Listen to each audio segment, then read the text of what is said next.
நிச்சயமாக ரீதி, கோவை மாவட்டத்திற்கு மிக முக்கிய குடிநீர் ஆதாரமான சிறுவாணி அணையில் இருந்து ஜனவரி வரை இந்த நாளொன்றுக்கு 7.7 கோடி லிட்டர் குடிநீர் எடுக்கப்பட்டது. தற்போது 4.7 கோடி லிட்டர் பெறப்படுகிறது. 3 கோடி லிட்டர் குறைக்கப்பட்டுள்ளது. அதே போல் 10 ஊராட்சிகள் 7 பேரூராட்சிகளுக்கு நாளொன்றுக்கு 1.8 கோடி லிட்டர் குடிநீர் எடுக்கப்பட்டு வந்த நிலையில் இப்பொழுது 1.2 கோடி லிட்டர் பெறப்படுகிறது. கேரள நீர் பாசனத்துறைக்கு தமிழக குடிநீர் வடிகால் வாரியம் 13 கோடி ரூபாய் வழங்க வேண்டியுள்ளது. அத்தொகையை வழங்காததால் 3.6 கோடி லிட்டர் குடிநீர் சப்ளை அளவு குறைக்கப்பட்டிருக்கிறது. நிலுவையில் தொகையில் இதுவரை 6 கோடி ரூபாய் செலுத்தப்பட வேண்டியுள்ளது.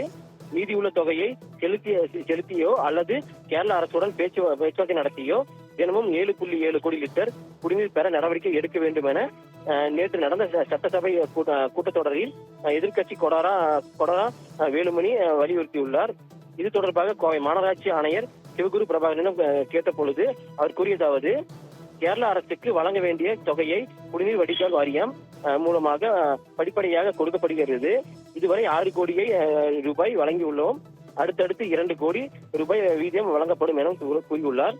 மற்றும் சிறுவாணியில் இருந்து லிட்டர் வராவிட்டால் வேளாண்மை செய்ய முடியாது என்றதில்லை. மாற்று ஏற்பாடாக பவானியில் இருந்து தேவையான அளவு எடுத்து மக்களுக்கு சப்ளை செய்கிறோம். நாளொன்றுக்கு 30 கோடி லிட்டர் விநியோகிக்கப்படுகிறது. ஜூன் வரை குடிநீர் தட்டுப்பாடு வராது. இருந்தாலும் சிறுவாணியிலிருந்து எவ்வளவு தண்ணீர் எடுக்க வேண்டுமோ அந்த அளவு எடுப்பதற்கு தொகை செலுத்தி வருகிறோம்.